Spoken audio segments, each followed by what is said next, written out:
You are now watching the official YouTube channel for the largest basketball manager game in the world. Join at BuzzerBeater.com if you think you can beat the buzzer.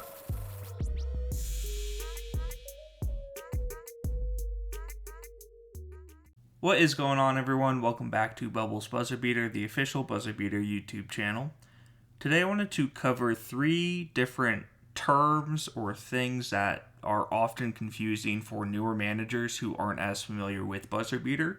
So this will be a little bit of like a new manager guide, but just going over terms, TSP, DMI, and then covering a little bit about player positions and what those positions mean, what they don't mean, and going from there. So I'll be covering what I call the trio of confusion for newer managers, which is total skill points or TSP, DMI, and then player positions. So we'll start with player positions, and the thing that I cannot emphasize enough is that the listed player positions in BuzzerBeater do not matter. They're like a general suggestion, but they're not the end-all be-all. So if like you have 3 listed guards on your team that are all really good that deserve to start, don't feel the need to have to start a small forward or shooting guard. For like experienced BuzzerBeater managers that have played the game for years, this is something that I know a lot of us don't even really look at those listed positions anymore because they're not that relevant. But currently on my USA team, my starting lineup consists of 3 listed point guards and 2 listed centers. And then I just have 2 point guards at shooting guard and small forward, and then a center at power forward. So that's the setup that I have right now. It's never been something that I pay attention to that closely. I'd say the biggest thing that can get confusing is when it comes to training for newer managers that start BuzzerBeater and see like, okay, I have a couple of listed players.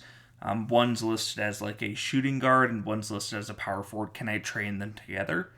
And the first thing that I always mention is to look at the heights. So height is what matters for training, not position. And then the listed position will actually change as you train players or as their skills change. So you'll see right here the example of one of my old trainees, Matt Kelly. When I purchased him from the transfer list, he was a listed power forward. And then after I trained him a couple of weeks, he actually switched positions to small forward. Now, the longer-term plan is not to make him a small forward. I actually wanted to make him a power forward or center before I ended up selling him to make a playoff push. But you'll see that his height is 6'9" or 206 centimeters. And 6'9" is just a little bit tall for a small forward. So the plan all along was to make him a power forward or center, regardless of that listed small forward. So that's something to really consider is if you're looking at trainees, don't pay attention to the listed position. Pay attention to the heights, ages, and potentials. The listed position is not relevant most of the time. And now going over terms. So TSP is the one that gets a lot of questions asked about, but these I'll kind of group in together because I think they're all relevant. But what determines GSP, BSP, and TSP? GSP is guard skill points, BSP is big skill points, and TSP is total skill points, so like all of them. And when it comes to determining, what makes up these skill points or where the totals come from, the quote-unquote skills that are not included in this is going to be game shape, stamina, free throws, and experience. So the TSP that's listed on the player pages when you click into them, those amounts, those totals are not going to include game shape, stamina, free throws, and experience. As for which categories do go to each one, we'll start with guard skill points. So what skills count for GSP or guard skill points? The guard skill points are going to be the skills that are in the top 3 rows on your player pages. So this is going to be jump shot, jump range, outside defense, handling, driving, and passing. So all those skills in the top 3 rows, those 6 categories or those 6 skills are going to be what makes up the GSP. And then the guard skill points, or the GSP, is listed on the player pages as the first number in the parentheses. You'll see in this example, the TSP that's listed is 90, and then in parentheses it has 55 plus 35. The 55 is going to be the total skills for guard skill points. So just those 6 categories, the 55 is going to be those 6 skills added together. Moving on to big skill points, or BSP, this counts the skills from the 4th and 5th rows on the player pages, so it only considers 4 skill categories. That's going to be inside shot, inside defense, rebounding, and shot blocking. And BSP is going to be listed as the second number in the parentheses.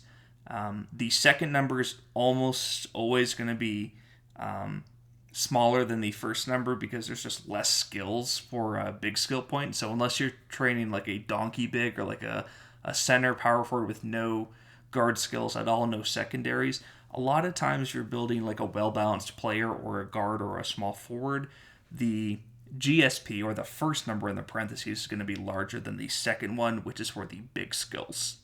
So in this example, you'll see same exact player for total skill points, 90. We know that the 55 is the guard skill points, and then the second number that's highlighted, the 35, is the BSP, or the big skill points. And now the last one, which is TSP. This is the one that gets asked about the most in the BuzzerBeater forums, or I'll get messages about on like the YouTube channel. But what skills account for TSP? It's going to be everything but those categories that I mentioned. So not game shape, not experience, not stamina, not free throws, but everything else that's there is going to be counted in total skill points. Another way to think about this is just like the formula that's listed. This is going to be the guard skill points plus the big skill points is how you get to your TSP. And then that, once again, is designated by the number that's outside of the parentheses when you look on the player pages. And then the third one is DMI. So DMI is always an interesting one to discuss because different managers will have different opinions as to how valuable it is, if it's actually meaningless. I know it's been quoted as like deliberately meaningless index, but I think it does still have its uses. In the game manual, DMI is listed as the overall player index, and it gives a rough indication of how good your player is. They also mention that this is a good way to check that your player is getting training. And then it says, but is otherwise a lot less meaningful than it first appears, be warned.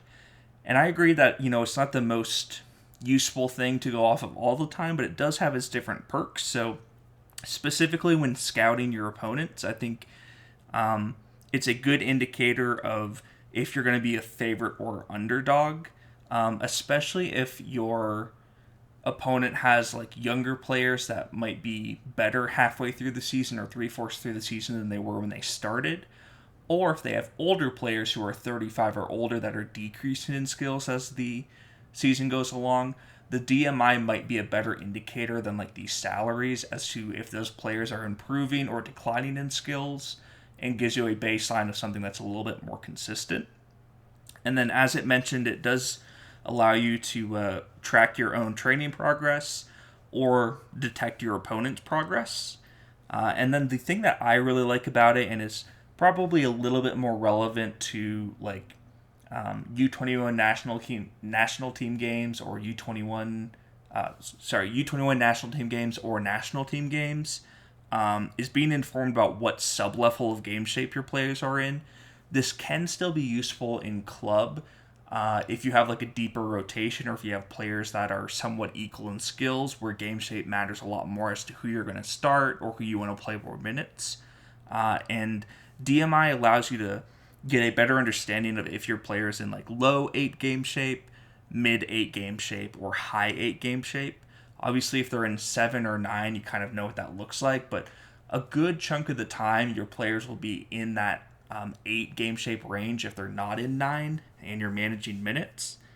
So what I have here is just an example for one of my players. So you'll see Glenn Glitter President Prescott. He is one of the trainees that I'm training right now.